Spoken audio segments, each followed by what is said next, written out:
क्या बिहार की राजनीति एक नए मोड़ पर खड़ी है? क्या बांकीपुर सिर्फ एक विधानसभा सीट नहीं बल्कि 2026 के बिहार विधानसभा चुनाव का सेमीफाइनल बन चुका है? क्या पहली बार विधानसभा चुनाव लड़ रहे प्रशांत किशोर इतिहास रच पाएंगे या बीजेपी अपनी सबसे प्रतिष्ठित सीट बचा लेगी? और इसी बीच नामांकन के तुरंत बाद एक उम्मीदवार की गिरफ्तारी। आखिर बांकीपुर में ऐसा क्या हो रहा है जिसने पूरे बिहार की राजनीति का तापमान बढ़ा दिया है? नमस्कार, आप देख रहे हैं जनसंचार 24।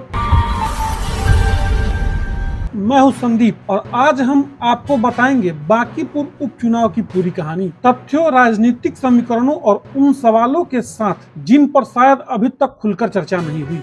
बांकीपुर इतना महत्वपूर्ण क्यों है?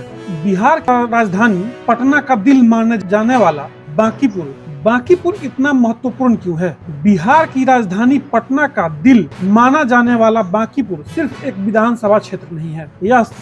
यह वह सीट है जहां जनादेश अक्सर पूरे राज्य की राजनीति की दिशा का संकेत माना जाता है। यहाँ सरकारी कर्मचारी, व्यापारी, युवा, मध्यम वर्ग और शिक्षित मतदाताओं की संख्या है। यही कारण है कि इस सीट पर जीत केवल एक विधायक नहीं बल्कि पूरी राजनीतिक संदेश भी तय करती है। बीजेपी की राजनीति और उम्मीदवार बदलने का फैसला। इस चुनाव से पहले बीजेपी ने अपने उम्मीदवार को बदलकर सभी को चौंका दिया। पार्टी ने नए चेहरे नीरज कुमार सिन्हा पर भरोसा जताया। इसके बाद विपक्ष ने सवाल उठाए कि आखिर समय में उम्मीदवार बदलने की जरूरत क्यों पड़ी? क्या यह पार्टी की रणनीति थी या फिर अंदरूनी असंतोष? हालांकि बीजेपी का कहना है कि यह फैसला पूरी तरह चुनावी रणनीति के तहत लिया गया है।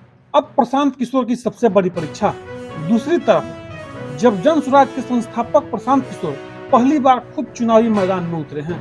अब तक वे चुनावी रणनीतिकार के रूप में कई नेताओं को जीत दिलाने का दावा करते हैं, लेकिन अब सवाल यह है, क्या वो रणनीति दूसरों के लिए काम आई वही उनके लिए भी सफल होगी? अगर वे जीतते हैं तो उनकी राजनीतिक विश्वसनीयता को और मजबूत करेगा, लेकिन अगर हारते हैं तो विपक्ष इसे उनके राजनीतिक अभियान पर सवाल खड़े करने के लिए इस्तेमाल कर सकता है।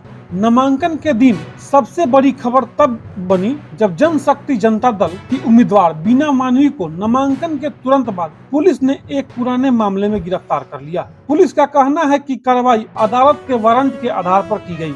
वही समर्थकों ने इसे राजनीतिक साजिश बताया। इस घटना ने चुनावी माहौल को और ज्यादा गर्म कर दिया। इस चुनाव में असली मुद्दे क्या हैं?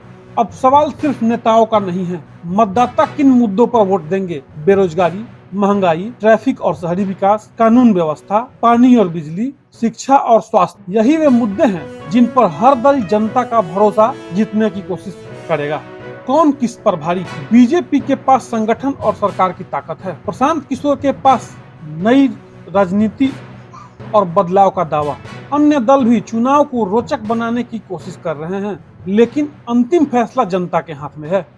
बांकीपुर का यह चुनाव सिर्फ एक सीट का चुनाव नहीं, यह बिहार की राजनीति की दिशा तय करने वाला महामुकाबला भी माना जा रहा है। क्या बीजेपी अपना गढ़ बचा पाएगी? क्या प्रशांत किशोर अपनी पहली चुनावी परीक्षा में सफल होंगे या फिर कोई नया राजनीति समीकरण सामने आएगा? आपकी राय क्या है? कमेंट में जरूर बताएं। अगर आपको हमारी यह रिपोर्ट पसंद आई हो तो वीडियो को लाइक करें, शेयर करें और जनसंचार 24 को सब्सक्राइब करना ना भूलें। धन्यवाद।